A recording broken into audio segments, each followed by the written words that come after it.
மிக முக்கியமான தேர்தலில் இந்த தென்மண்டல சந்திப்பை நம்ம நடத்த இருக்கின்றோம். இளைஞரணியை பொறுத்த வரைக்கும் எந்த நிகழ்ச்சியும் கழகத்திற்கு இன்னும் கூடுதல் வலு சேர்க்கின்ற விதத்திலும் ஒவ்வொரு நிகழ்ச்சியும் பார்த்து நாங்கள் செய்து வருகின்றோம். இளைஞரணிக்கு பல்வேறு பணிகள் அடுத்த கட்ட பணியாக ஒன்றியம், நகரம், பகுதி, பேரூர், வார்டு கிளை அமைப்பாளர்கள், துணை அமைப்பாளர்கள் மற்றும் பாக அமைப்பாளர்களை இன்றைக்கு அறிவித்துக் கொண்டு வருகின்றோம். இன்றைக்கு தமிழ்நாடு முழுக்க ஒன்றியம் முதல் பாகம் வரைக்கும் இளைஞரணியில மட்டும் நிர்வாகிகள் மட்டுமே குறைந்தது 5 லட்சம் நிர்வாகிகள் வருவார்கள்.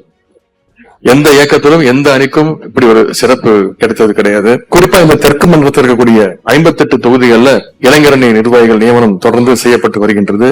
முரசொலில அதற்கான அறிவிப்புகள் வந்து கொண்டிருக்கிறது. நம்முடைய கழகத்துடைய கொள்கைகளை, அரசினுடைய சாதனைகளை எல்லாம் உள்வாங்கி கழக பணியை வலிமையோடு செய்யணும் அப்படிங்கறதுதான் இந்த சந்திப்புடைய ஒரே நோக்கம். நம்முடைய தெற்கு மண்டல இளைஞரணி நிர்வாகிகள் சந்திப்பினுடைய வெற்றி 2026 சட்டமன்ற தேர்தலில் நிச்சயம் எதிரொலிக்க வேண்டும்.